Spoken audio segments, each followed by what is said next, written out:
Notice any change? Our conversations have. From the 3rd of August 2020, we are dedicating conversations around women supporting women. That's right, BEA accepts the challenge. In this episode of BEA Conversations, we speak to Anna Ratala, co-founder of Spook, a platform that connects sponsors to podcast publishers. Anna told us what could be standing in the way of women having equal playing field to men in business. So good to have you here. Thank you so much. It's great to be back. Now, tell us a little bit about Spook and what inspired you to create that. Amazing. So Spook, we are building the first AI platform that's matching brands with podcasts in an easy, transparent, and affordable way.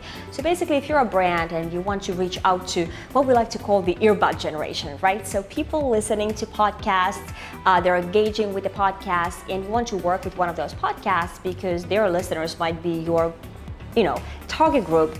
We help to do that match to make sure that there's a good brand alignment between the podcast you work with and your brand. And we especially help you to reach out to the long tail of podcasts. So not your, millions of listeners type of podcast, but sort of smaller, a little bit more niche that have a really engaged audience. And really the reason why we wanted to do that was we are huge believers in the power of storytelling, right? And I think brands and companies, events, right, organizations have understood in the past years the importance of reaching out to your target audience through stories, right, through engaging them and being incredibly authentic, which is why, for example, influencer marketing has become, such a big industry. But that space is getting pretty crowded, so there are now sort of a demand for new media and new channels to reach out to your target audience. And obviously podcasts being very sort of intimate media, it's in your head, it's on demand, you choose to listen to it. People really form bonds with the hosts, and it's all about storytelling, right? So it's a fantastic way to reach out to your target audience, but you have to know how to do that, right? And we believe that brand alignment is one of the key parts of it, key components, and so that's why we're building the platform to help create that match and that connection. As you know, now we are going through such huge change. Every industry, not just the business events industry, people are looking at, have lost their jobs, looking at switching industry where possible. So this conversation is really around women supporting women. The challenge, we accept that at BEA. So what are some advice you would have for people who are considering taking the leap of faith when it comes to like being entrepreneur like yourself, and what does it take to be another Anna? Yeah, that's such I think an important topic, right? It's like, how do you embrace that change that's in your mind and you want to do it? And I think it's very closely linked to the sort of fear, right? Like people talk a lot about how courageous people are who go out there and do stuff, but at the end of the day, it's not really something out of the usual, right? What you just need to understand is fear is good. It's good, yeah, that you're a little bit afraid, but what you also need to remember is that it's always way scarier to be thinking about something than doing it, right? Like thinking about taking that leap, starting your business, moving to another country, or changing industry, or building something new, it's really scary. The thought of it is often scarier, right? It's like when you stand on a cliff and you look down, you're like, wow, it's so scary, I'm so afraid to jump. But when you jump, it's actually really liberating. You're not afraid when you're in free fall, you're enjoying it, right? That freedom. And I think that's why it's so important to just do it, like overcome, don't think about that fear, don't overthink it, but just sort of go ahead and do it. And I promise it's not as scary when you do it, it's actually fun. You can enjoy it, right? And you should. Yeah, but some of the concerns when it comes to fear is relevant. A lot of people do have financial commitments, yeah, whether it's mortgage or they have children they have to support. So how does one manage that fear and balancing, that must be financially responsible? So. Yeah, well, I think that's actually a really good point. I think you don't want to be completely irresponsible. It's not like tomorrow you wake up, you're like, I just want to throw everything away, I want to go travel the world. Like, you have to be smart, and I think a little bit of planning, right? is good. So you have a plan, right? It's not overthinking, it's planning. It's saying, this is what I'm gonna do. Maybe I wanna quit my job in the next 6 months.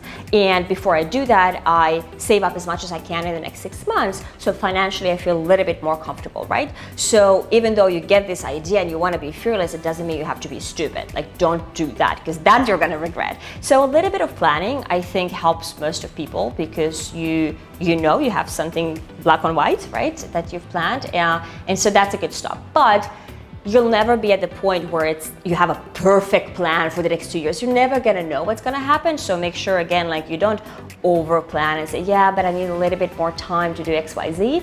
Plan for the first 6 months, 9 months, and you'll figure it out after. So how do you balance the research of starting a business based on your passion and knowing that your company will fill that gap? That's a good question. And it also, I think, is a question of what kind of company you want to build.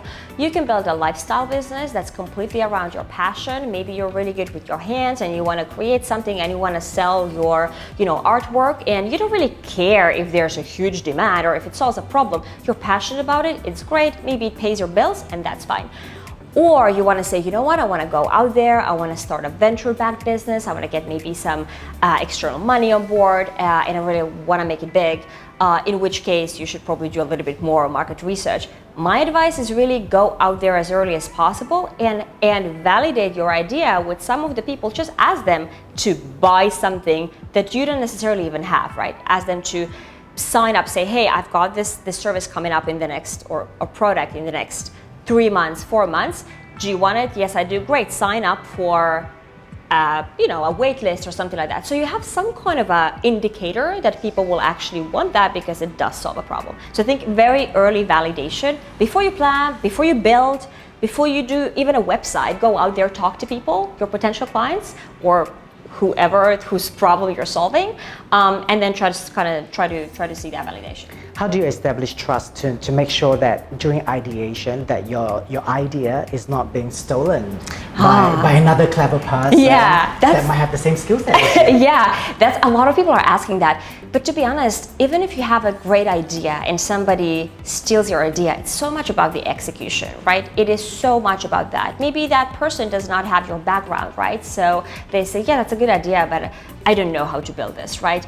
Or you can sort of present it as in, this is already happening, right? So it's like, we're already doing this, and now I'm just sort of validating something. So it's not too vague. It's like, you're already doing something. Most of the people wouldn't want to start from scratch. Even if the idea is good, they just would not want to go out there and start something from scratch.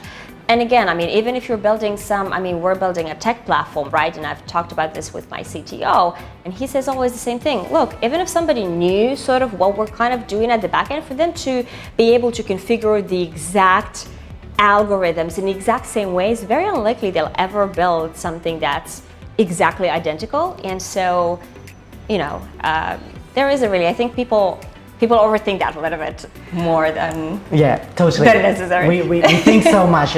Your advice is great, because I think actions are most important. Yeah. Because if not, they're execution just thoughts. matters so much. There are plenty of people with good ideas, and I think we all know someone who's like, I'm gonna write a book one day, like about this. Like, where's the book? Like, where's your business idea? Where's this thing that you're talking about, right? So like, people talk a lot. Ideas are easy and fun to generate, but you go out there, you actually execute. That's a whole different level, and not everybody can or like even want to do that. So Anna, you really took such a huge leap of faith. You literally expand from Singapore into North America. Massive market, highly competitive. Tell us a little bit about that journey. Yeah, so last summer, me and my co-founder flew down to New York to get familiar with the market, because obviously podcast market is huge in North America, and New York is a media hub, right? So we felt like we had to be there, go get to know people, really started from scratch. We didn't know anybody, nobody knew us, and we had to kind of go out there and sort of shake hands. When you could still shake hands with people, would go out there, be like, hey, this is who we are, this is what we're building. And what we realized, although it was scary, there was fear, right, of, oh, but we don't know how to do this, and it is very competitive, and everything you hear about the United States or New York is it's very competitive, only the toughest survive, and things like that.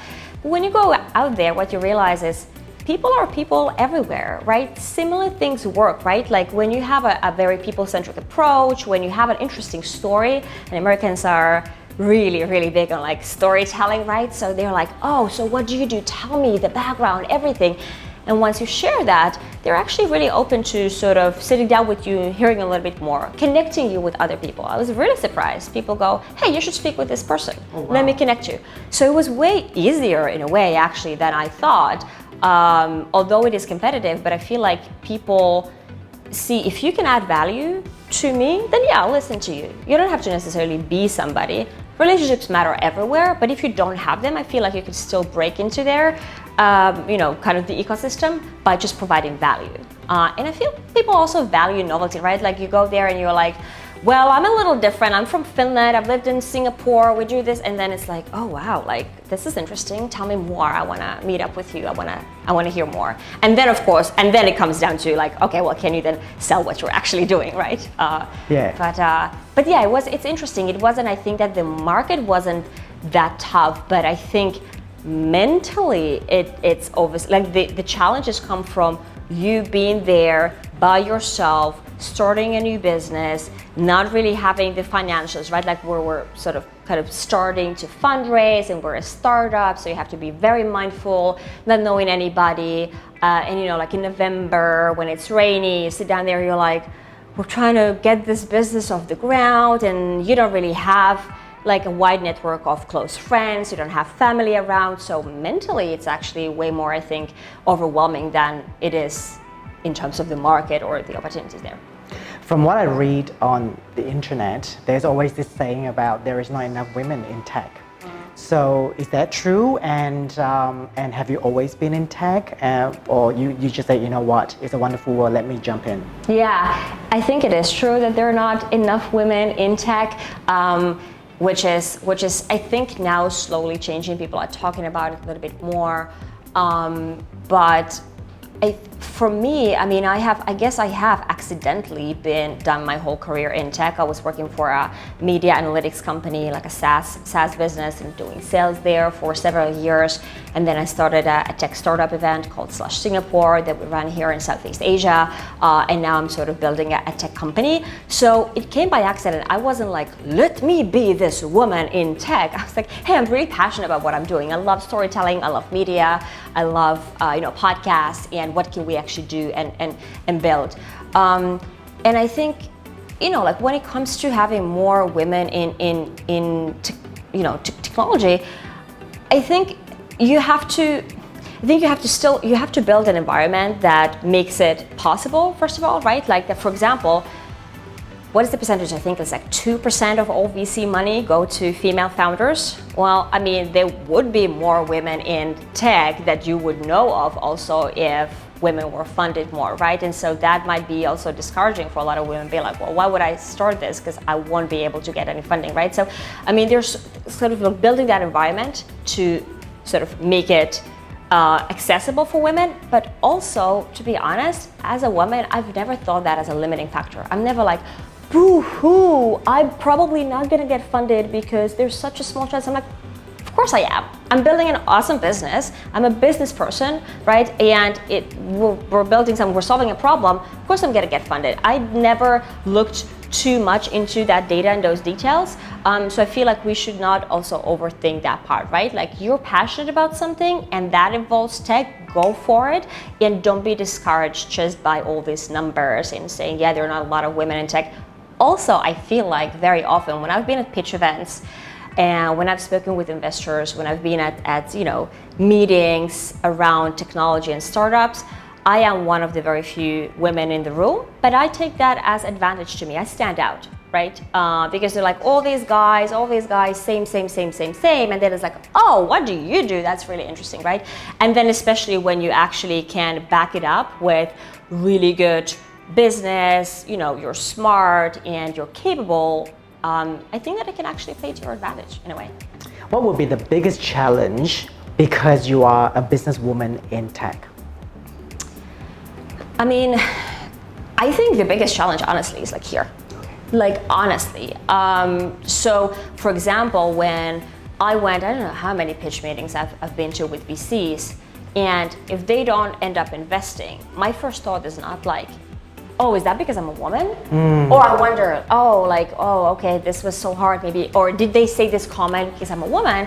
I'm thinking, oh, well, too bad they lost a good deal, right? So I'm gonna go to someone else. So I think it's very much in here. Yes, there are, of course, like sort of systematic cases that make it more difficult, but honestly, I feel like we also should not be limiting ourselves. It starts, we have the power to become the leaders, the tech leaders of the world. And if it takes a little while for sort of the men in tech to catch up with that thought, well, let them take their time, but we don't have to wait for that, right? Like we can go out there and we can create our own reality and we can change that narrative. Great advice. Looking back at your career, what is that one skill set you felt was transferable that allowed you to work in different organizations, to remain creative, to remain authentically you without over-compromising your principles? I think it's people skills, right? It's how you deal with people. So it's not about coding. I have not coded a single line in my life, which is why my co-founder is our CTO, and like I leave it all to him. That's right. So it's like, so you don't have to, right? I consider myself being a tech enthusiast, I always say, right? So I'm not really a techie, I'm not like a coder. But yeah, so I think people skills really, because like I said, people are people everywhere. And if you understand how to communicate, how to listen, how to understand different, people with different backgrounds and appreciate that, it's gonna help you so much. And I mean, great examples, right? Like doing business in Asia, doing business in the States, completely different, completely opposite. But when you understand, when you've dealt with people and you have interest in sort of figuring out these nuances, I think that's really helpful when you're friendly, when you think of other people, not just about the business, but the people you're with. It really carries a long way, and that's what I felt. And we've had like some amazing, for example, connections in New York, team members coming on board, just because we've like sort of started building these relationships and people resonate with you. They're like, yeah, you know what? I love the business, but I also love you guys. Like the way you do things and the way you feel appreciative of me and what I know and what I can bring to the table. So yeah, I would say people skills. Fantastic. Thank you so much. We will share with our audience a link to your website and your product so that people can understand Spook a lot better. We really appreciate your time, Anna. Thank you so much. Thank you so much, Al. It was a pleasure.